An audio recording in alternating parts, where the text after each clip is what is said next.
الحمد لله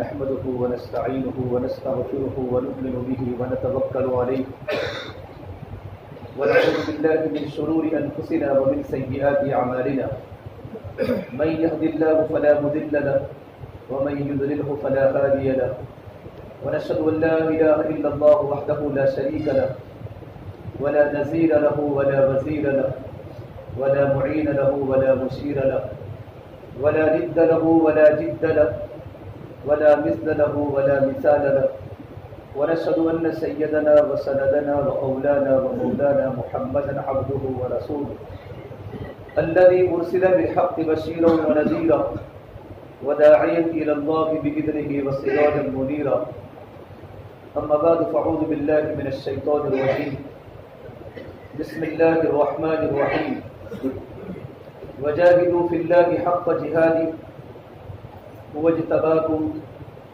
وما جعل عليكم في الدين من حرج ملة أبيكم إبراهيم وسماكم المسلمين من قبل وفي هذا ليكون الرسول شهيدا عليكم وتكونوا شهداء على الناس وقال النبي صلى الله تبارك وتعالى عليه وسلم يا أبا سفيان جئتكم بكرامة الدنيا والآخرة وتركتكم على محجة بيضاء ليلها كنهارها أو كما قال النبي صلى الله تبارك وتعالى عليه وسلم.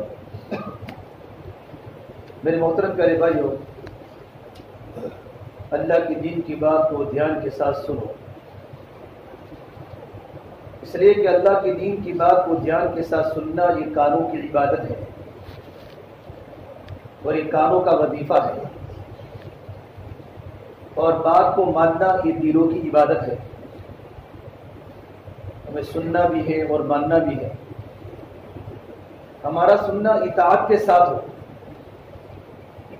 صحابہ کا سننا اطاعت کے ساتھ ہوتا تھا. صحابہ فرماتے تھے کہ ہم نے تو آپ صلی اللہ تبارک و تعالیٰ علیہ وسلم کے ہاتھوں پر بیعت فرمائی تھی کہ یا رسول اللہ ہم تو آپ کی باتوں کو سنیں گے اور آپ کی باتوں کو مانیں گے. بايعنا على يدي رسول الله صلى الله عليه وسلم على السمع والطاعة. کہ ہم تو اللہ کے نبی کی بات کو سنیں گے اور اللہ کے نبی کی بات کو مانیں گے. سننا کان سے ہوتا ہے، ماننا دل سے ہوتا ہے، لیکن سننا عمل سے پہلے ہے، جیسے وضو نماز سے پہلے ہے. اگر ہمارا سننا صحیح ہوگا تو ہمارا عمل کرنا صحیح ہوگا. اچھی طرح سنو گے تو اچھی طرح سناؤ گے، اچھی طرح سمجھو گے تو اچھی طرح سمجھاؤ گے. اس لیے سننا عمل سے پہلے ہے، جیسے وضو نماز سے پہلے ہے. ہمارا وضو اچھا ہوگا تو ہماری نماز اچھی ہوگی. اگر وضو میں گڑبڑی ہے تو نماز میں گڑبڑی ہے. اور نماز کا درجہ دین میں اتنا بڑا ہے جتنا کہ آدمی کے سر میں، آدمی کے بدن میں سر کا حصہ. کہ سر کے بغیر انسان نامکمل ہے، نماز کے بغیر دین نامکمل ہے. اگر ہماری نماز صحیح ہوگی تو ہماری دعوت صحیح ہوگی. اس لیے ہم دین کی بات کو سننا ہمارا عمل کی نیتوں کے ساتھ ہو. صحابہ کرام میں سب سے بڑی صفت اطاعت کی تھی. یہ صحابہ میں ماننے کا جذبہ تھا. ماننا ہدایت ہے، منوانا جہالت ہے. وَإِن تُطِيعُوهُ تَهْتَدُوا. ہدایت اسی انسان کو ملتی ہے جس کی زندگی میں اطاعت ہوتی ہے. آپ صلی اللہ تبارک و تعالیٰ علیہ وسلم مسجد نبوی میں ہیں. مجمع ادھر ادھر منتشر ہے صحابہ کا. آپ نے فرمایا اجلسوا، بیٹھ جاؤ. تو تمام کے تمام صحابہ وہی بیٹھ گئے. عبداللہ مسعود رضی اللہ تعالیٰ عنہ مدینہ منورہ کی کسی گلی میں جا رہے تھے. ان کے کان میں آواز پڑی اجلسوا، وہی بیٹھ گئے گلی میں. اس نے کہا عبداللہ یہ آپ صلی اللہ تبارک و تعالیٰ علیہ وسلم کا خطاب تو ان صحابہ کو ہے جو مسجد نبوی کے اندر کھڑے ہیں، منتشر ہیں. ان کو بیٹھنے کا حکم ہے، آپ کو نہیں. تو کہا میرے کان میں آواز پڑی تھی بیٹھ جاؤ. اللہ کے نبی کا فرمان تھا، اور اگر میں نہیں بیٹھا تو کل قیامت کے میدان میں نبی کے لائے ہوئے دین پر کبھی نہیں اٹھوں گا. صحابہ میں اطاعت تھی، اطاعت. آپ صلی اللہ تبارک و تعالی علیہ وسلم کی بات کو ماننے کا صحابہ کو جذبہ تھا کہ صحابہ تو اللہ کے نبی کے دیوانے تھے. ایک ہوتی ہے محبت اور محبت کے اوپر ہوتی دیوانگی. صحابہ تو اللہ کے نبی کے عاشق تھے, اللہ کے نبی کے دیوانے تھے, یہاں تک کہ صحابہ تو اللہ کے نبی کے اشاروں کی نقل کرتے تھے. یہ نوجوان بچے ہیرو کی ایکٹنگ کرتے ہیں, سر کے بالوں میں, بدن کے کپڑوں میں. نوجوان لڑکے لاڑی لگاتے ہیں, لڑکیاں تو لگاتی آج سنا تھا, لیکن لڑکے بھی لگاتے ہیں کیونکہ ان کا کوئی نمونہ ہے, آئیڈیل ہے. ہم کو میرے نبی نے آپ صلی اللہ تبارک و تعالی علیہ وسلم کو آئیڈیل بنا کر دیا ہے. لقد کان لکم فی رسول اللہ اسوۃ حسنہ لمن کان یرجو اللہ والیوم الآخر. اس آدمی کا آخرت پر ایمان ہے اور اللہ تبارک و تعالیٰ پر ایمان ہے, وہ زندگی ایسی گزارے جیسے اللہ کے نبی کی تھی. آپ صلی اللہ علیہ وسلم کی زندگی میرے اور آپ کے لیے اسوہ حسنہ ہے. اسوہ حسنہ بہترین نمونہ ہے, بہترین آئیڈیل ہے. تو صحابہ تو اللہ کے نبی کے دیوانے تھے. آپ نے حدیث پڑھی ہوگی فضائل اعمال میں, ابو ذر غفاری سلمان فارسی کی فضائل نماز پہلی حدیث. ابو ذر غفاری جا رہے ہیں, ساتھ میں ان کے ساتھی ہیں, اور ابو ذر غفاری نے ٹہنی ہلائی. ساتھیوں کو پوچھا, تم نے پوچھا نہیں میں نے ٹہنی کیوں ہلائی؟ کہ میں اللہ کے نبی صلی اللہ تبارک و تعالی علیہ وسلم کے ساتھ سفر میں تھا تو آپ نے درخت کی ٹہنی ہلائی. اور آپ نے پوچھا سلمان ابو ذر تم پوچھتے مجھے کیوں نہیں کہ میں نے درخت کی ٹہنی کیوں ہلائی؟ تو میرے نبی نے فرمایا میں نے اس لیے درخت کی ٹہنی ہلائی کہ جب وہ انسان نماز پابندی کے ساتھ اخلاص کے ساتھ نماز پڑھتا ہے, اللہ نماز کی برکت سے اس کی گناہوں کو اس طریقے پر ختم کر لیتا ہے جس طرح درخت کی ٹہنی ہلانے سے درخت سے پتے گرتے ہیں, اس طرح اس کے گناہ نماز کی بنیاد پر گرتے ہیں. یہ صحابہ تو اللہ کے نبی کی نقل کرتے تھے, اللہ کے نبی کی نقل, کیونکہ نمونہ اللہ کے نبی ہے. حضرت اللہ سے فرماتے تھے اللہ کے نبی صلی اللہ تبارک و تعالی علیہ وسلم کے طریقے کے مطابق بنایا ہوا بیت الخلا کیسر و کسرا کے بنگلوں سے بہتر ہے. کہ میرے نبی کے طریقے کے مطابق ہے. سلمان فارسی رضی اللہ تعالیٰ نے ایک مرتبہ استنجا کر رہے تھے, ایک یہودی نے سلمان فارسی کی مذاق کی کہ تم کو تمہارے نبی نے استنجا کرنے کا طریقہ بھی سکھایا ہے, حتی الخراءۃ, یہ عربی ہے, عربی کا جملہ حدیث کا, استنجا کرنے کا طریقہ بھی سکھایا ہے کہ ہاں ہم کو تو ہمارے نبی نے استنجا کرنے کا طریقہ بھی سکھایا ہے. ہم استنجا کرتے وقت نہ ہمارا منہ قبلہ کی طرف ہوگا نہ ہماری پیٹھ قبلہ کی طرف ہوگی. کہ ہمارے نبی نے ہم کو زندگی گزارنے کا طریقہ سکھایا. اور صحابہ نے اللہ کے نبی کی نقل فرمائی. ایک افریقہ کے صحابی تھے, افریقہ کے صحابے, اور افریقہ والوں کے بال ہوتے گنگریالے, گنگریالے. اور آپ صلی اللہ تبارک و تعالی علیہ وسلم کی سنت تھی کہ آپ بالوں کے بیچ میں مانگ نکالا کرتے تھے, بیچ میں. یہ میرے آقا کی سنت ہے. ان صحابی نے کوشش کی, حالانکہ قدرتی طور پر ان کے بال ہی گنگریالے تھے کہ بالوں کے درمیان مانگ نہیں نکل سکتی. ایک بار بیٹھے بیٹھے کوئی انگارے کو سیٹ کر رہے تھے اور اچانک جو آتا ہے انگارے کی سلاہری, اس کو ہاتھ میں لیا لوہے کو اور اپنے سر کے بیچ میں یوں کر کے رکھ دیا افریقی صحابی نے. ان کو پورا کا پورا وہاں زخم آ گیا, بال کٹ گئے اور پوری نشانی بن گئی. اس لیے کہا آپ کو یہ کرنے کی کیا ضرورت تھی کہ مجھے معلوم تھا کہ اس سے مجھے تکلیف ہوگی, میری چمڑی جلے گی, لیکن میں چاہتا تھا کہ میں اللہ کے نبی کے بالوں کی مشابہت پیدا کر دوں. پہلے نبی کی عظمت آتی ہے, پھر سنتوں کی عظمت آتی ہے. پہلے اللہ کی عظمت آتی ہے تو اللہ کے حکموں کی عظمت آتی ہے. سب سے پہلے اللہ کی محبت دل میں اتارنا ہے کہ میرے اور آپ کی دل کی رگ رگ میں اللہ آ جائے, اور میرے اور آپ کے دل کی رگ رگ میں کلمہ لا الہ الا اللہ محمد الرسول اللہ یہ میرے اور آپ کے دل کی مایا بن جائے. لا الہ الا اللہ یہ ظاہر ہو نہیں سکتا, محمد الرسول اللہ یہ چھپ نہیں سکتا. لا الہ الا اللہ یہ دل کی چیز ہے, محمد الرسول اللہ یہ باہر کی چیز ہے. لا الہ الا اللہ ظاہر نہیں ہو سکتا, محمد الرسول اللہ یہ چھپ نہیں سکتا، چہرہ بتائے گا یہ محمد الرسول اللہ ہے، ہاتھ بتائیں گے محمد الرسول اللہ ہے، لباس بتائیں گے محمد الرسول اللہ ہے، اس کی بدن کی پوری باڈی کی زیب و عزرت بتائے گی، اس کی زندگی میں اللہ کے نبی کی سنت کتنی ہے اور غیروں کے طریقے کتنے ہیں۔ جتنا لا الہ الا اللہ اندر اترے گا اتنا محمد رسول اللہ باہر نکلے گا، جتنا کلمے کا پہلا جز زندگی میں آئے گا اتنا کلمے کا دوسرا جز زندگی میں ظاہر ہوگا، ایمانیات میں، عبادات میں، معاشرت میں، معاملات میں، اخلاقیات میں آپ صلی اللہ تبارک و تعالی علیہ وسلم کی زندگی نمونہ بنے گی۔ اور ٹاپ کا تاجر اپنے تجارت کے مسئلہ علماء سے پوچھے گا کہ جب میرے نبی نے ملک شام میں تجارت فرمائی تھی تو آپ کا تجارت کا سفر کیسا تھا اور آپ نے تجارت کے اصول کیا بتائے کہ تاجر تجارت میں کس طرح نفع کما سکتا ہے، اور تاجر کا مقام اللہ تبارک و تعالیٰ کا صدیقی کے ساتھ ہے، نبیوں کے ساتھ، صدیقین کے ساتھ، ولیوں کے ساتھ جو ملے گا وہ کون سی تجارت پر ہے؟ کیونکہ ہر لائن کے فضائل بھی ہے، ہر لائن کے مسائل بھی ہیں، تجارت کے فضائل ہے، تجارت کے مسائل ہیں، ملازمت کے فضائل ہے، ملازمت کے مسائل ہے، کہ فضائل میں تجارت تو کریں گے، تجارت کیسے کرنی؟ ایسا نہ ہو کہ تجارت کرتے کرتے سود آ جائے، بیاپار کرتے کرتے جھوٹ بول دے، تجارت کرتے کرتے ناحق تول لے، تو آدمی بہت بڑی وعیدوں کا مستحق بن جاتا ہے۔ تو اللہ کے نبی صلی اللہ تبارک و تعالی علیہ وسلم کی زندگی مجھے اور آپ کو سیکھنی پڑے گی۔ کہ صحابہ میں پہلی صفت کہ وہ اللہ کے نبی کی زندگی کو دیکھتے تھے۔ یہ مشہور ہے کہ اگر کوئی انسان یہ دیکھنا چاہے متبع سنت کا کسی انسان کو دیکھنا ہو متبع سنت تو عبداللہ بن عمر کو دیکھ لیں۔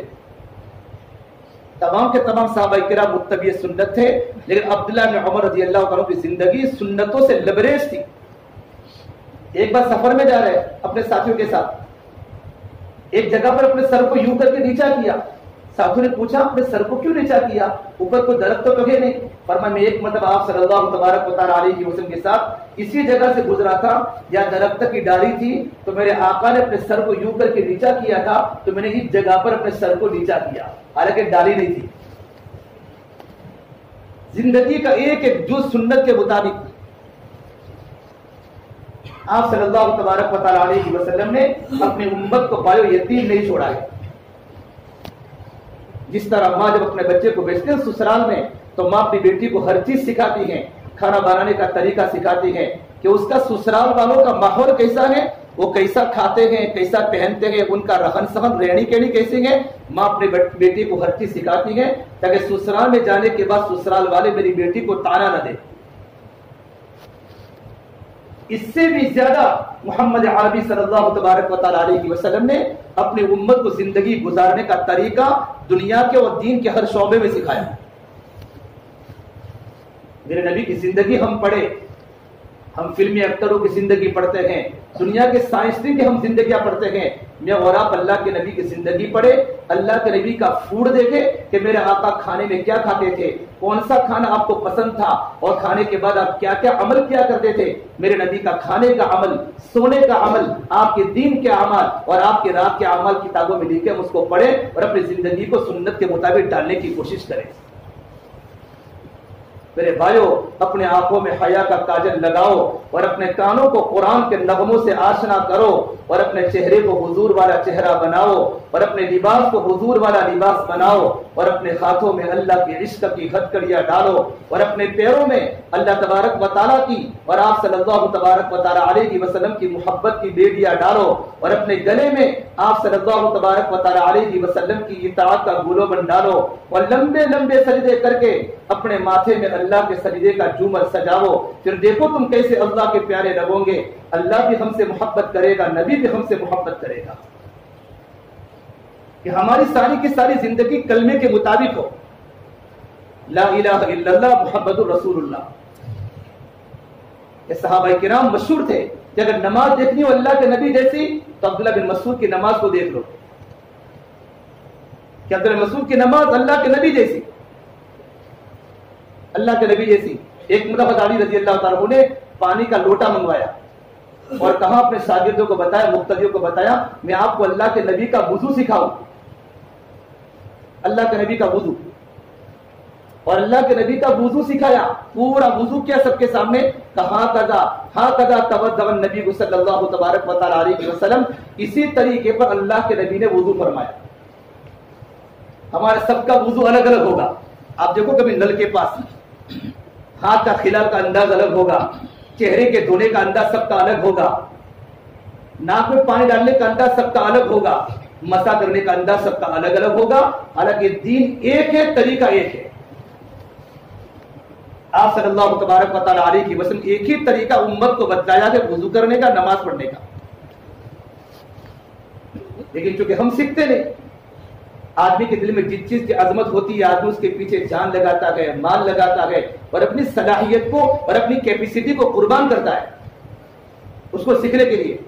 وہ ڈاکٹر بہترین ڈاکٹر ہے، انہوں نے پی ایچ ڈی رشیا میں کی ہے، کہ انجینئر زوردار انجینئر ہے، کہ انہوں نے انجینئرنگ چائنا میں کی ہے، کہ چائنا کے ماہر انجینئروں کے پاس جا کر اس نے انجینئرنگ کا فن سیکھا ہے، لیکن میرے نبی کی زندگی اس نے نہیں سیکھی۔ کہ نبی کی زندگی کو دیکھنے کے لیے علماء کے پاس جانا پڑے گا، کیونکہ علماء نبی کی زندگی کے ماہر ہیں۔ علماء کے پاس جاؤ گے تو علماء کے پاس جا کر نبی کی زندگی سیکھنے ملے گی۔ کہ منڈی والوں کے پاس منڈی والوں کے پاس جاؤ گے تو منڈی ملے گی، بازار میں جاؤ گے تو بازار کی چیزیں ملے گی۔ کہ اللہ کہاں ملے گا؟ کہ اللہ تو اہل اللہ کے پاس ملے گا۔ کہاں ملتا ہے؟ بولو، اللہ تو اللہ والوں کے پاس ملتا ہے، تو ان کے دل میں اللہ ہوتا ہے، ان کے دل میں اللہ کی محبت ہوتی ہے، ان کے دل میں اللہ تعالیٰ کا تعلق ہوتا ہے، اور ان کی رگ رگ میں اللہ تبارک و تعالیٰ کی عظمت ہوتی ہے۔ میرے بھائیوں، آج ہر گھر بجلی کے قمقموں سے روشن ہے، پر دل کالی رات سے زیادہ تاریک ہے۔ مصنوعی کہے گونجتے ہیں، پر دل خون کے آنسو روتا ہے۔ چہرے ان کے چمکتے ہیں، پر دل کے اندر ویرانی ہے۔ لباس ہمارے زرق برق ہے، پر دل کے اندر خاک آلود ہے۔ اوپر تو رنگوں کی بہار ہے، اور اندر تو ویرانوں کے راج ہیں۔ اوپر تو خوشیوں کے سامان ہیں، اور اندر تو بربادیوں کے گیت ہیں۔ اوپر سے خوشحال، اندر سے بدحال۔ یہ کیا ہو رہا ہے کہ دل کسی اور کی محبت میں چلا جا چکا ہے،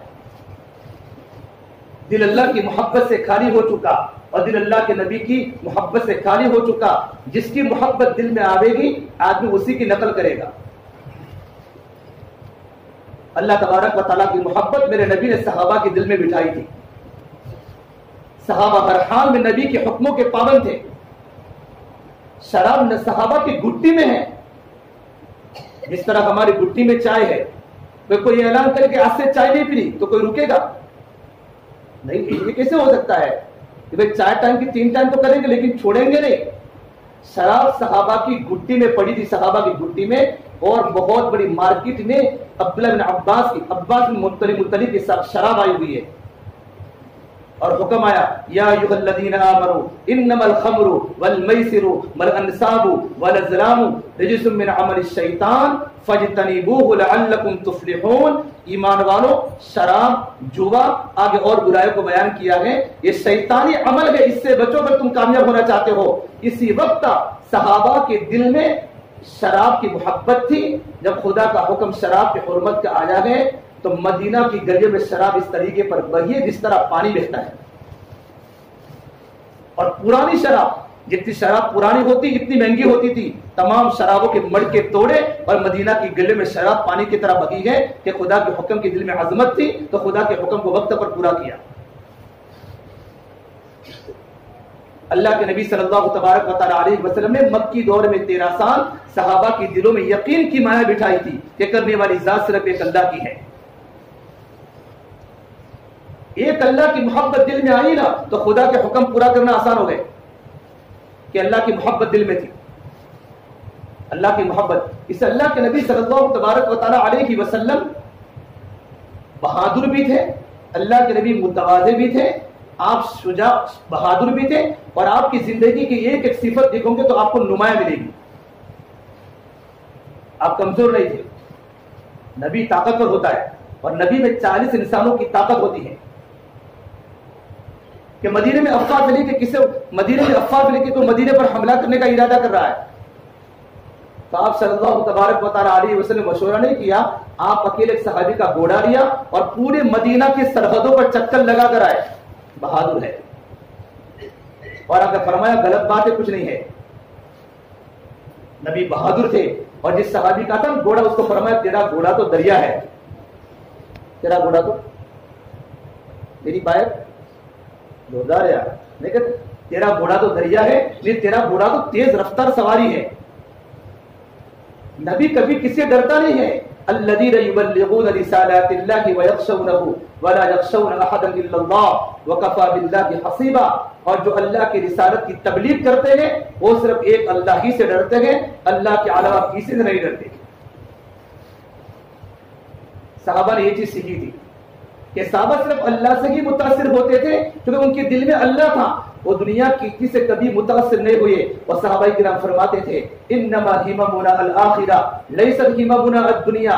ہمارے عزائم تو آخرت ہیں، ہماری بنیاد آخرت ہے، ہمارے عزائم دنیا نہیں ہے. تو صحابہ دنیا کی بڑی بڑی طاقت سے متاثر نہیں ہوئے، دنیا کی بڑی بڑی طاقت سے. ملکوں میں صحابہ کی جماعتیں پہنچی گئے اور دنیا کی بڑی بڑی طاقتیں صحابہ سے ٹکرائی، لیکن چونکہ دل میں دنیا نہیں تھی تو اہل دنیا سے صحابہ متاثر نہیں ہوئے. متاثر صرف صحابہ اللہ کی ذات سے ہوتے تھے. یقین بھی اللہ کا اور خوف بھی اللہ کا. ہمارے ابراہیم صاحب فرماتے ہیں اللہ تعالیٰ کا خوف یقین کے بقدر آتا ہے جتنا اللہ کی ذات عارض ہونے کا یقین زندگی میں آئے گا اتنا خدا کا خوف دل میں آئے گا. عبداللہ بن حذافہ کی جماعت ملک کے روم میں کام کر رہی ہے. مدینے کے بڑے صحابی کے عبداللہ بن حذافہ سہمی روم میں، رومی طاقت نے ان کو پکڑ لیا پوری جماعت کو. اور عبداللہ بن حذافہ کی صلاحیت سے واقف تھا بادشاہ، یہ آدمی ہمیں مل جائے تو ہمارا کام بنے. سب احمد لاڈ صاحب دعوت برکات فرماتے ہیں مجھے مولانا عالمیہ ندوی نصیحت فرمائی تھی احمد لاڈ ہر کسی کے ہاتھ پر بک مت جانا، خریدنے والے بہت آئیں گے. سمجھتے میری بات؟ ہر کس و ناقص کے ہاتھ پر بک مت جانا، خریدنے والے بہت ملیں گے. دائی بنو، کبھی مدعو نہیں بنو گے، ورنہ اہل باطل تم کو تیار ہے لینے کے لیے. عبداللہ کو بلایا اور فرمایا عبداللہ اگر تو اسلام چھوڑ دے میں عیسائیت قبول کرے تو میں تجھے آدھی سلطنت دے دوں، آدھی سلطنت. اور عبداللہ حذافہ کا یہ حال ہے کہ پہننے کے کپڑے پورے نہیں ہیں مدینے میں، نہ گھر ہے نہ مکان ہے، سوکھی روٹی کے ٹکڑے کھا کر زندگی کا ایام کاٹتے ہیں. اور یہ لالچ آدھی حکومت کی، رومی طاقت.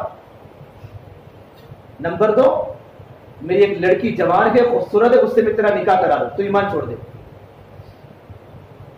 جب صحابہ کے دل میں دنیا تھی نہیں تو کیا بات فرمائی، کیا بات کرتا ہے. یہ آدھی سلطنت تو کیا، اگر تو پوری سلطنت مجھے دے دے اور تیری جوان بیٹی سے میرا نکاح کرا دے، اللہ کی قسم میں پلک کے جھپکنے کے برابر میں اسلام سے ہٹ نہیں سکتا. یہ بولنا آسان نہیں ہے، ملک دوسروں کا ہے. یہ صحابہ اللہ کی ذات سے متاثر تھے، اللہ کے علاوہ سے متصل صحابہ نہیں تھے.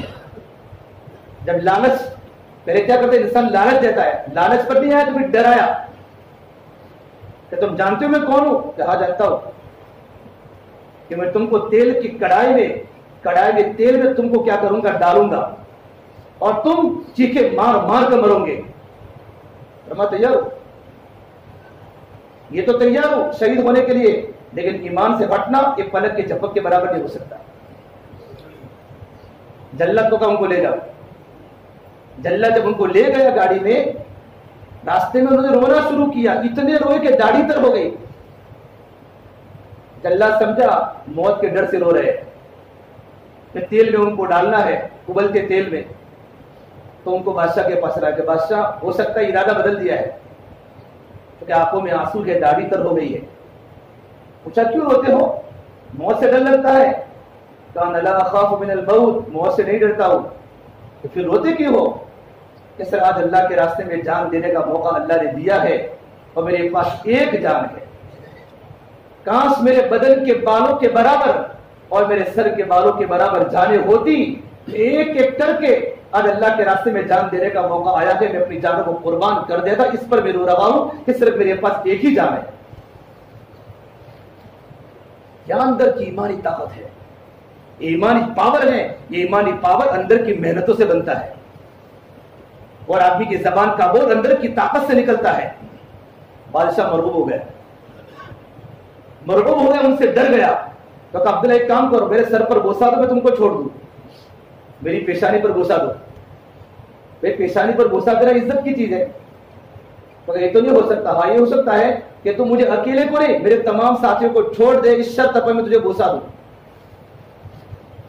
کہ میں تمہارے تمام ساتھیوں کو چھوڑ دیتا ہوں. اور عبداللہ بن حذافہ نے اس کی پیشانی پر بوسا دیا. رومی طاقت نے سارے صحابہ کو چھوڑ دیا اور حضرت عمر کا زمانہ تھا. تمام آئے مدینہ منورہ میں. حضرت عمر نے کارگزاری لی.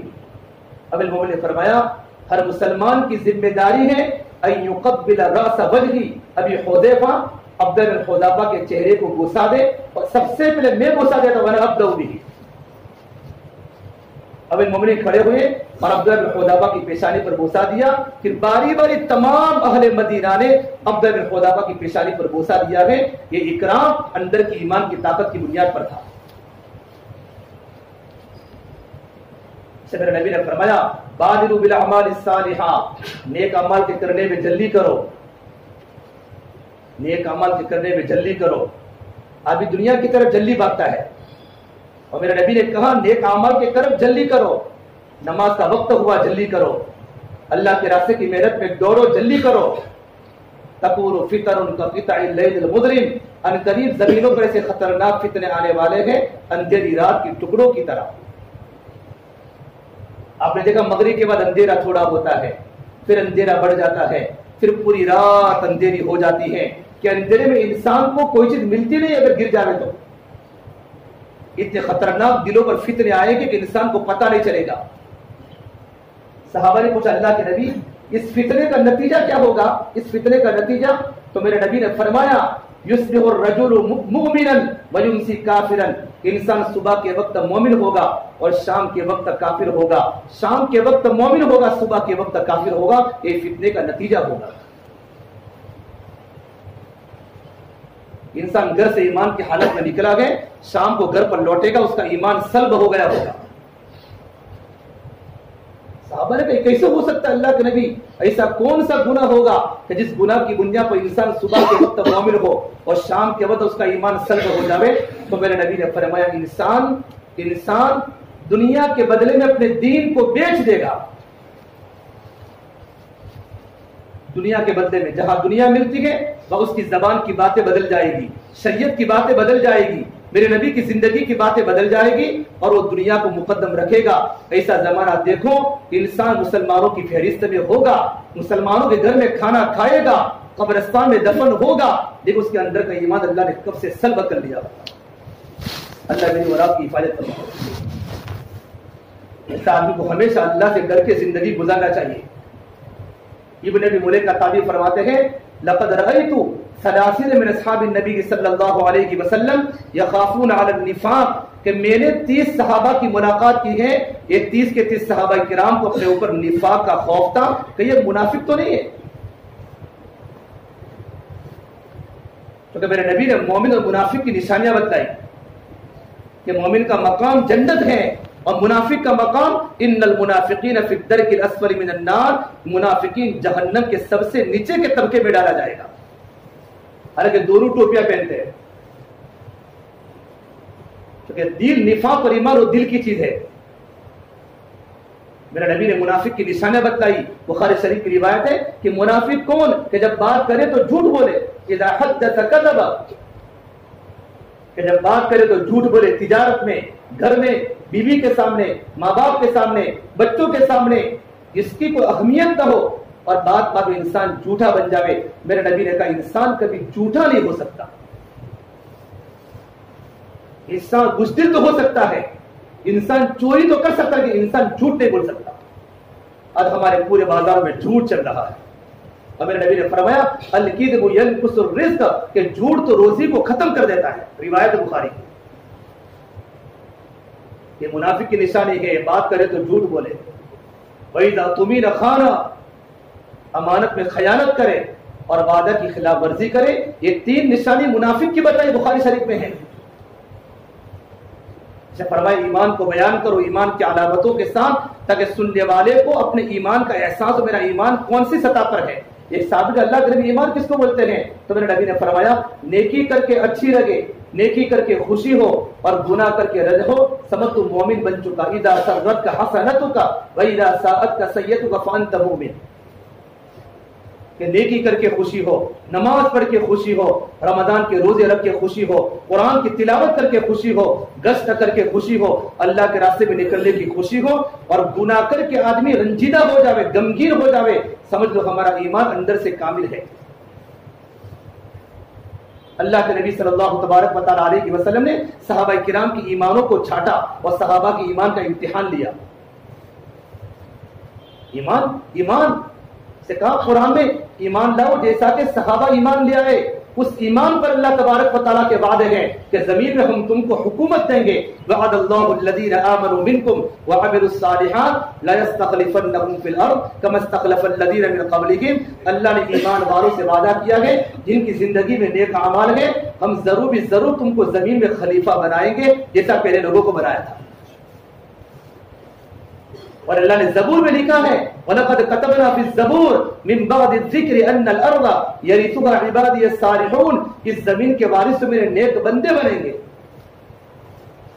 وہ ایمان جو اللہ تبارک و تعالیٰ کو مطلوب ہے کہ صحابہ صرف اللہ سے متصل ہو رہے ہیں۔ ابن عمر رضی اللہ تعالیٰ ایک مرتبہ وہاں سے اپنے گھر کے آگے سے نکلے، اپنی سواری پر دیکھا کچھ لوگ کھڑے ہوئے، پوچھا بھائی کیوں کھڑے ہو؟ کہ بیڑیا ہے بیڑیا، اور بیڑیا راستہ روک کر کھڑا ہے۔ بیڑیا، ابن عمر سواری سے نیچے اترے اور بیڑیے کا کان پکڑا اور کہا تم مدینہ منورہ کی گلی میں کھڑا ہے، لوگوں کو تکلیف پہنچا تھا، یہاں سے ہٹ، اور اس کا کان یوں کر کے ہلایا، وہاں سے بھاگا، دم مار کر بھاگا، راستہ کھل گیا۔ پھر فرمایا میں عمر کا بیٹا ہوں، ہم نے اپنی زندگی میں کبھی خوف نہیں دیکھا۔ پھر کیا بات بتائی؟ حدیث پاک سنائی، ابن آدم کا یقین جس چیز پر ہوتا ہے ابن آدم اسی سے ڈرتا ہے۔ اگر ابن آدم کا یقین اللہ کی ذات پر ہوتا ہے تو اللہ سے ڈرتا ہے، اور ابن آدم کا یقین خدا کی ذات کے علاوہ کسی مخلوق پر ہوتا ہے، اس کے دل میں اللہ پاک اس مخلوق کا رعب ڈال دیتے ہیں۔ ایمان والے کی تو طاقت ہوتی ہے، اور میرے اللہ نے قرآن میں کہا ہے وَكَانَ حَقًّا عَلَيْنَا نَصْرُ الْمُؤْمِنِينَ، ہماری ذمہ داری ہوتی ایمان والوں کی مدد کرنا۔ ہمارا ایمان وہ مطلوب ہے جو اللہ تبارک و تعالیٰ چاہتے ہیں، ہمارے دل کی رگ رگ میں اللہ کا تعلق ہو جائے اور ہماری ساری کی ساری زندگی شریعت و سنت پر آ جائے۔ ہرقل بادشاہ نے اپنے جاسوسوں کو پوچھا، جاسوسوں کو انکوائری کی کہ مسلمان جہاں بھی جاتے ہیں زمین ان کے قدم چومتی ہے اور وہ فتح کے جھنڈے لہراتے ہیں، کیا وجہ ہے ان کی؟ کہ صحابہ جہاں بھی گئے، جس زمین پر صحابہ نے قدم رکھا ہے وہ زمین صحابہ کے ہاتھ میں آئی ہے۔ وجہ کیا ہے؟ انکوائری ہوئی تو اس نے 3 باتیں تلاش کی جاسوسوں نے۔ پہلی بات ہے کہ وہ خدا کے حکموں کے پابند ہے، ان کی زندگی کا جز اللہ کا حکم بن چکا ہے، وہ کبھی خدا کے حکم کی خلاف ورزی نہیں کرتے، پورا کا پورا مجمع اللہ کے اوامر کا پابند ہے۔ نمبر 2، وہ تنہائیوں میں اپنے آپ کو گناہوں سے بچاتے ہیں۔ جلوتے تو پاک ہے، جلوتے تو، لیکن رات کی تنہائیاں صغیرہ گناہوں سے بھی پاک ہے۔ ایک بھی خدا کا نافرمان پورے مجمع میں نہیں ہے۔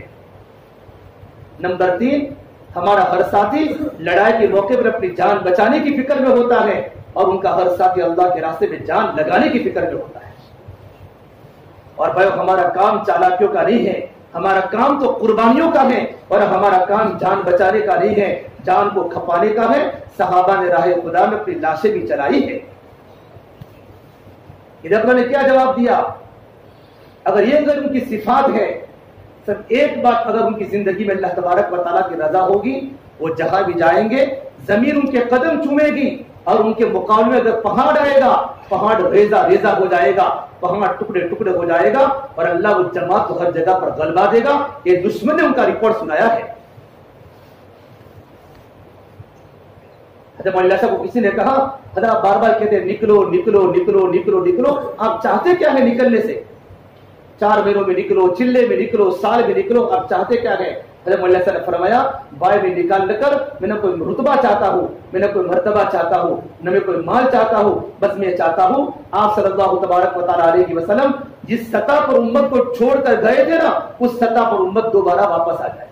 کہ میرے نبی کے زمانے میں کوئی انسان بے نمازی نہیں تھا، کوئی انسان جھوٹ بولنے والا نہیں تھا، کوئی انسان نماز کو قضا کرنے والا نہیں تھا، پورا کا پورا 100% اللہ کے اوامر کا اور اللہ کے نبی کی سنتوں کا پابند تھا. بس میں یہ چاہتا ہوں نکالنے سے امت دوبارہ سطح پر آ جائے. یہ میری محنت کا خلاصہ ہے. صحابہ جہاں بھی گئے زمین ان کے قدم چومے.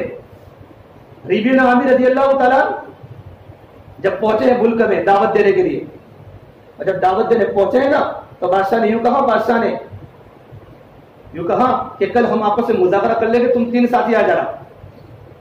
تو ربیع بن عامر 3 کو لے کر آئے.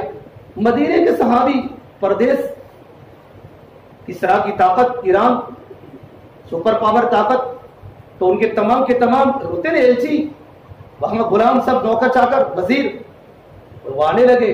ان کے ہاتھوں میں چھوٹے چھوٹے کھنجر ہیں اور کھچر پر سوار ہے اور آئے بادشاہ کے محل میں، کیونکہ ان کو تو دنیا سے کوئی مطلب تھا نہیں. یہاں تک کہ ربیع بن عامر نے اپنا جو کھچر ہے کھچر ان کے تکیے کے ساتھ باندھ دیا، گاؤں تکیے کے ساتھ. کہاں باندھا؟ گاؤں تکیے سے، بادشاہ کے گاؤں تکیے کے ساتھ. اور اپنے کھنجر سے قالین کو چیرتے چیرتے جا رہے تھے اور بادشاہ کے پاس اگر بیٹھ گئے. تو وزیروں نے کہا کیا بات ہے، تم ایسا کیوں کرتے ہو؟ یہ اونچے نیچے ہونے لگے کہ بھائی تم بیٹھ جاؤ، تم اونچے نیچے مت ہو، ہم آئے ہیں، ہم کو بلایا گیا ہے، اور ہمارے اس طریقے پر آنے سے تمہاری عزت گھٹنے والی نہیں، ہماری عزت بڑھنے والی نہیں. بیٹھو چپ چاپ، طاقت ہے، میں بھاری بول سکتا ہوں. دوسرا ملک ہے وہ اندر کا ایمان بول رہا ہے جو میرے نبی نے ان کو دیا تھا اور محنت کر کے زندگی میں حاصل کیا تھا. بادشاہ نے کہا کیوں آئے ہو؟ کہ آئے نہیں، اللہ نے بھیجا ہے. ان اللہ ابتعثنا، اللہ نے ہم کو بھیجا ہے تاکہ ہم لوگوں کو بندگی سے، لوگوں کی عبادت سے نکال کر اللہ کی عبادت کی طرف لوٹاوے. لنخرج العباد من عباد العباد الى رب العباد. اور تمام ادیان میں ظلم ہے، ہم چاہتے لوگوں کو ظلم سے نکال کر عدل و انصاف کی طرف لے جاوے. تمام ادیان میں ظلم ہے، اسلام میں عدل ہے. تو اگر ہم تمہاری بات نہ مانے تو کیا کہا ربیع بن عامر نے؟ جہاں تو بیٹھا ہے نا کل میں وہی بیٹھوں گا. بات میری سمجھتے ہو نا؟ جس جگہ پر تو بیٹھا وہ جگہ ہماری ہوگی. یہ جملے آسان نہیں ہے میرے بھائی. پڑھو حیات الصحابہ. اگر یہ بھی نہ مانے تو پھر کہا آپ کو ٹیکس دے کر اس ملک میں رہنا پڑے گا، یہ حکومت ہماری ہوگی. اگر یہ بھی نہ مانے تو کہ غدن سنفعل، پھر کل دیکھا جائے گا، کل دیکھا جائے گا. 3 صحابہ کے پوری طاقت ہے. تو بادشاہ کو غصہ، بادشاہ نے کہا ان کے سروں پر مٹی ڈالو، مٹی کے گھڑے، ان کو ذلیل کرنے کے لیے. تو پوچھا تم میں ذمہ دار کون ہے؟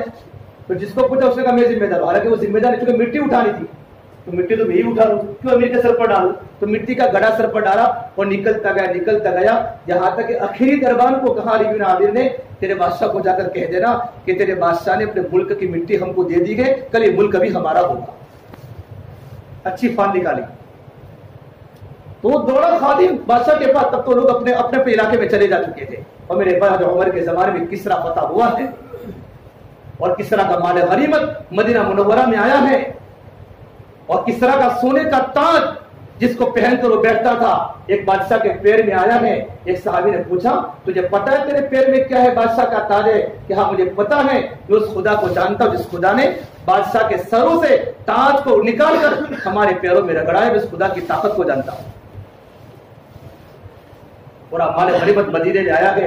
حضرت عمر نے فرمایا مال غنیمت کو کھولو. پھر کہا سراقہ بن مالک کہاں ہے؟ وہ سراقہ میرے نبی کی ہجرت کے موقع پر پیچھے لگے تھے نا 100 گھنٹوں کی لالچ میں، پھر وہ دس گئے تھے. تو آپ نے کہا تھا سراقہ وہ کیسا دن ہوگا جب تیرے ہاتھ میں کسرا کے سونے کے کنگن ہوں گے. یہ میرے نبی نے بات فرمائی تھی اس وقت جب کچھ نہیں تھا. کسرا وہ تمہارا کیا دن ہوگا جب تمہارے ہاتھ میں سونے کے کنگن ہوں گے. سراقہ بعد میں اسلام قبول کیا. حضرت عمر نے فرمایا سراقہ کو بلاؤ. کہ سراقہ بستر مرگ پر بیمار ہے. اٹھ نہیں سکتے کہ ان کو چارپائی کے ساتھ مسجد نبوی میں لاؤ، اور ان کو مسجد نبوی میں لایا گیا۔ حضرت عمر فاروق رضی اللہ عنہ نے ان کے دونوں ہاتھوں میں سونے کے کنگن پہنائے۔ سورہ کا وہ دن یاد ہے، میرے نبی نے فرمایا تھا 50-60 سال پہلے، سورہ کا وہ کیسا دن ہوگا جب تیرے ہاتھ میں سونے کے کنگن ہوں گے۔ نبی کی خبر کو، نبی کے اعتماد پر یقین ماننے کا نام ایمان ہے۔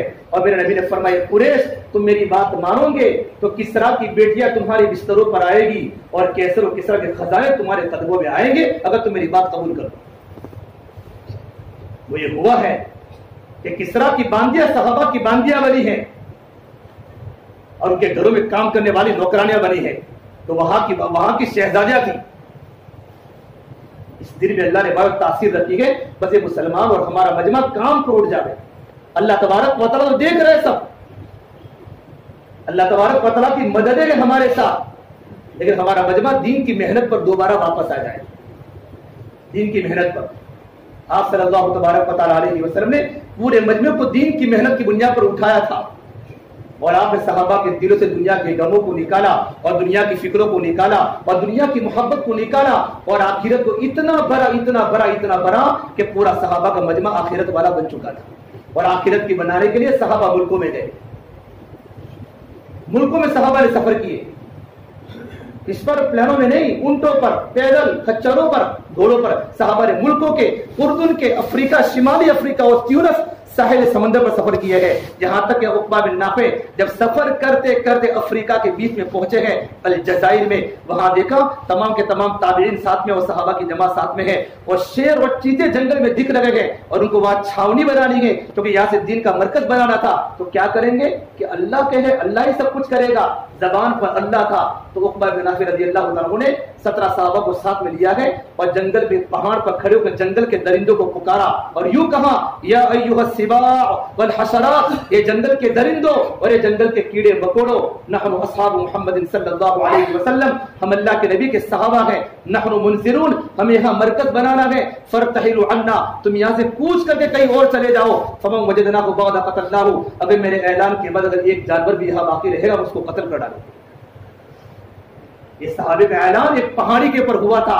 علماء نے تفسیروں میں لکھا ہے اور مورخین نے تاریخ کی کتابوں میں لکھا ہے، سانپ اپنے سپیڑیوں کو لے کر جا رہا ہے، شیر اپنے بچوں کو لے کر جا رہا ہے، اور بھیڑیا اپنے بچوں کو لے کر جا رہا ہے، اور آن کی آن میں پورا کا پورا جنگل خالی ہو گیا، اور کتنے بربری افریقی اس منظر کو دیکھ اسلام قبول کرنے پر مجبور ہو گئے۔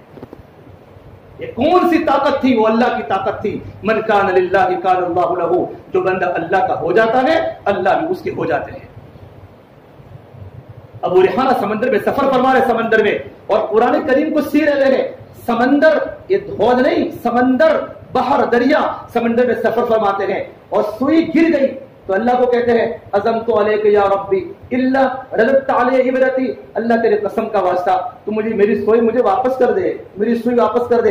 حدیث میں ہے فظہرت، سوئی سمندر کے پانی پر یوں کر کے ظاہر ہو گئی، حتی اخذھا، یہاں تک کہ سوئی کو انہوں نے پکڑ لیا اور قرآن کریم کو سینا شروع کر دیا۔ یہ سمندر بھی صحابہ کے تابع تھا۔ عمر کے زمانے میں دریا نیل بن ہو گیا، اور جماعت اور مصر کے گورنر عمر ابن عاص ہے، اور یوں کا یہاں کے لوگوں کا عقیدہ ہے جب سال کا وقت پورا ہوتا ہے تو لوگ ایک لڑکی کو، خوبصورت لڑکی کو سمندر کے حوالے کر دیتے ہیں، پھر وہ سمندر کا پانی پھر باہر آتا ہے ورنہ سوکھ جاتا ہے۔ یہ تو اسلام میں نہیں ہے، یہ تو نہیں ہوگا۔ اب دیکھا پانی بڑھا نہیں عقیدے کے مطابق، تو لوگوں نے مصر کو خالی کرنا شروع کیا۔ عمر ابن عاص نے حضرت عمر کو خط لکھا، مدینے کے مرکز میں یہ ہو رہا ہے۔ حضرت عمر نے فرمایا تم نے صحیح کام کیا ہے، پھر ایک پرچی لکھی ہے، اور پرچی میں یوں لکھا یہ پرچی سمندر میں ڈال دو۔ یہ پرچی عمر بن خطاب کی طرف سمندر کے نام پر گئے۔ یہ سمندر اگر تو اللہ کے حکم سے چلتا ہے تو چل، اگر تو اللہ کے حکم کے بغیر چلتا تو میں تیرے پانی کی کوئی ضرورت نہیں ہے۔ یوں کر کے پرچی سمندر میں ڈالی گئے، پرچی ڈالتے ہی 16 ہاتھ سمندر بہنے لگا۔ آج وہ سمندر بہ رہا ہے، دریائے نیل۔ کون سی طاقت تھی حضرت عمر کی پرچی میں؟ وہ اندر کی ایمانی طاقت تھی۔ میرے بھائیوں، ضرورت صرف ایمان کو بنانے کی ہے کہ ہمارا مجمع ایمان کی محنت پر آ جائے، اور اللہ تعالیٰ ایمان کے آسان محنت دعوت مبارک محنت دی ہے. اللہ کے نبی صلی اللہ تبارک و تعالی علیہ وسلم نے صحابہ کو قربانیوں پر ڈالا. ان کے چھوٹے چھوٹے بچے یتیم ہوئے. میں بولتا ہوں جماعت حسینی پارک کی چارواں بنانے ہوتی ہے, گھروں کے مسائل ہوتے ہیں. بھائی ان کے جوان بیٹے اردن میں جب ہمارا سفر ہو, اردن میں جب ہماری جماعت پہنچی ہے, جب حضرت زید بن حارثہ اور عبداللہ بن رواحہ اور جب جعفر طیار میرے نبی کے گھر کے بچے ہیں, جعفر میرے نبی کے چچا کے کزن ہیں 32 سال کی عمر کے, زید بن حارثہ 31 سال کے, ابن رواحہ 29 سال کے, معاذ بن جبل 42 سال کے, ان کا بیٹا عبداللہ 23 سال کا, شرب بن حسنہ, زرع بن ازر, اقاقہ بن عمر بن تمیمی, 70 صحابہ کی پہاڑوں پر قبریں لائن سر ہیں. یہ مدینے کے ینگ نوجوان صحابہ تھے جن کی جوان بیویوں نے اپنی جوانی دیواروں کے ساتھ گزار دی, اور ان کے چھوٹے چھوٹے بچے اپنے ابا کو برابر دیکھ بھی نہ سکے اور ابا کی محبت کا آسرا چھوڑ کر یتیموں کی زندگی گزاری. تب جگہ بھائی اسلام کا جھنڈا پورے عالم میں لہرایا ہے. مجھے اور آپ کو قربانی دینی پڑتی ہے. کچھ مٹتے ہیں تو کلیوں کو وجود ملتا ہے, اور کچھ پتھر زمین میں دفن ہوتے تو عمارت کو رنگ ملتا ہے. بدر کے موقع میں نبی نے تشکیل فرمائی, تشکیل تو نہیں ہوئی تھی لیکن 2 صحابہ کرام ساتھ میں ہو گئے. جو بدر کی جنگ اچانک ہوئی ہے, سعد بن خیثمہ باپ اور بیٹے, مجھے بھی آنا ہے. تو آپ نے کہا بھائی اقیم علی نسائی, تمہاری عورتیں بیمار ہیں, ایک آدمی اپنے گھر پر اپنی عورت کے پاس رہے گا, لیکن دونوں تیار نہیں, ایک آپ کی بیوی کے ساتھ اور ایک ماں کے ساتھ رہنے تیار نہیں. ہم تو اللہ کے راستے میں, حدیث میں لکھا ہے صحابہ اللہ کے راستے کے فضائل سن کر اللہ کے راستے میں جانے میں تڑپتے تھے. ابن عمر بدر میں آئے, بدر میں تو ابن عمر یوں کھڑے ہو گئے, یوں حضرت عمر بازو میں جا کے کھڑا ہو جا, یوں کھڑے ہوئے تاکہ میں اللہ کے راستے میں قبول ہو جاؤں. باپ اپنے بیٹے کو سکھا رہا ہے, بیٹا تو ایڈیو کے بل کھڑا ہو جا تاکہ تو اللہ کے راستے میں قبول ہو جائے. آپ نے دیکھ لیا, آپ نے کہا ابن عمر کیا کرتے ہو, ایڈیا کیوں اونچی کی ہے, ایڈیا کیوں چکی ہے. ابن عمر نے نیچا دیکھا کہ مجھے بدر میں قبول ہو جاؤ, چونکہ عمر چھوٹی تھی. فاستصغرنی, مجھے چھوٹا سمجھ کے میرے نبی نے بدر میں مجھے نہ کہا. حضرت ابن عمر فرماتے پوری رات مجھے نیند نہیں آئی کہ مجھے میرے نبی نے اللہ کے راستے کے لیے کیوں قبول نہیں فرمایا. یہ جذبے صحابہ کے بچوں کے تھے, تو گھروں میں نکلنے کا ماحول تھا. تو آپ نے گھر میں ایک کو رہنا پڑے گا کہ نہیں, تو آپ نے پرچی ڈالی ہے گھر پر رہنے کی. فاستقیما, پرچی ڈالو. تو پرچی میں نام آیا بیٹے کا, سعد کا. تو باپ نے کہا بیٹا زندگی میں نے تیری پرورش کی ہے, اللہ کے راستے میں جانے کا موقع ہے, مجھے جانے کا موقع دے دے. حضرت سعد نے فرمایا ابا جان میں آپ کی ہر بات ماننے کو تیار ہوں, لیکن یہاں تو میں شہید ہونے کی تمنا کر چکا ہوں. روایت میں لکھا ہے 22 سال 3 مہینوں کا لڑکا تھا, بدر میں جا کے اللہ کے راستے میں شہید ہو گیا. تو انہوں نے زندگی دیکھ لی تھی کہ اصل زندگی آخرت کی زندگی ہے. زندگی اصل تو بھائی آخرت کی زندگی ہے. میرے بھائیو موت اچانک آتی ہے, ہم دیکھتے کتنے جنازے اٹھ رہے ہیں. میرے دوستو اٹھتی جوانیاں مت دیکھو, اٹھتے جنازے دیکھو, شادی کی بارات مت دیکھو, موت کے ماتم دیکھو. ہم سب کو مرنا ہے اور ہم سب کو قبر میں جانا ہے. اچانک زندگی ہماری زندگی کا سورج غروب ہو جاتا ہے. پھر موت کے بعد اب کوئی کسی کو یاد نہیں کرتا. ہمارے قبرستان میں ہمارے بچے گزرتے ہیں, ان کو پتا ہے ہاتھ میں موبائل ہوتا ہے, بائکوں پر سوار ہوتے ہیں, ان کو پتا میرے دادا کی قبر ہے, دادی کی قبر ہے, میرے ابا بھی ہے, میری امی بھی ہے, لیکن کسی کو فاتحہ پڑھنے کی توفیق نہیں ہوتی. بھائی اللہ نے زندگی بنانے کا مجھے اور آپ کو موقع دیا ہے. مرنے کے بعد چین ہی چین ہے. زندگی میں کچھ وقت اللہ کے راستے میں نکال دو. میرے بعد جوان اللہ کے راستے میں نکلنے کے بعد تڑپ رہے ہیں. یہ بیٹھتے ہیں جب تعلیم کے حلقوں میں, جب اللہ اور اللہ کے نبی کی باتیں سنتے ہیں, قبر کے احوال پڑھتے ہیں, ماں باپ کی خدمتوں کے واقعات سنتے ہیں, اللہ والوں کے واقعات ان کی زندگی کو سنتے ہیں. جوان راتوں کو تہجد میں ہچکیاں مار کر روتے ہیں راہ خدا میں نکل کر. یہ کام اللہ نے مجھے اور آپ کو دیا ہے, بغیر مانگے دیا ہے, بزرگوں کے صدقے طفیل میں دیا ہے. ہم اس کام کی قدر کریں. یہ قدر کرنی چاہیے. اور کام کی قدر کیا ہے؟ ہمارا مجمع اللہ کے راستے میں نکلنے والا. سمجھ بھائی 15 شعبان ہے, رمضان آ رہا ہے. رمضان میں ایک ماحول ہوتا ہے پوری دنیا میں اللہ کے راستے میں نکلنے کا. امریکہ میں, انگلینڈ میں, بنگلور میں تو ہر فرد اللہ کے راستے میں رمضان میں نکلتا ہے. جماعتیں نکلتے رمضان میں, دن میں روزہ, رات کو تراویح اللہ کے راستے میں. گھر پر تو بڑا اجر ہے کہ 1 کا 70 ملے گا, اللہ کے راستے میں اجر کی کوئی حد نہیں ہے. یہ ہمارا مجمع 15 شعبان سے جماعت جب اللہ کے راستے میں نکلے گی ماشاءاللہ, ہمارا مجمع اللہ کے راستے میں 4 دنوں کے لیے اور چلوں کے لیے تیار ہو جائے. ہماری مسجدوں کی جماعتیں اللہ کے راستے میں نکلنے والی بنے. اب بتاؤ ماشاءاللہ ہمارا مجمع برابر کب سے بیٹھا ہوا ہے. اب بتاؤ 15 شعبہ سے کون کو اللہ کے راستے میں چاچا بولو تیار کھڑے ہو کے ناموں کو پیش کرو. یہ ساتھی بیٹھے رہے 10 منٹ کے لیے, اللہ تعالیٰ قبول فرمائے. اب ہمت کرو ساتھی, ارادہ کرو, ماشاءاللہ گھبراؤ نہیں, اللہ سے اچھا گمان کر کے کھڑے ہو جاؤ.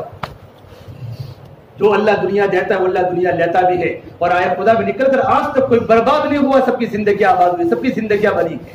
یہ راستہ آبادیوں کا ہے. ملکوں میں جا کر دیکھو, پڑوس کے ملک کی جماعتیں ایک سال کے افریقہ کے جنگلوں میں پیدل چل رہی ہے اور اللہ کے بندے کو کلمہ سکھا رہی ہے. کرو ہمت ماشاءاللہ.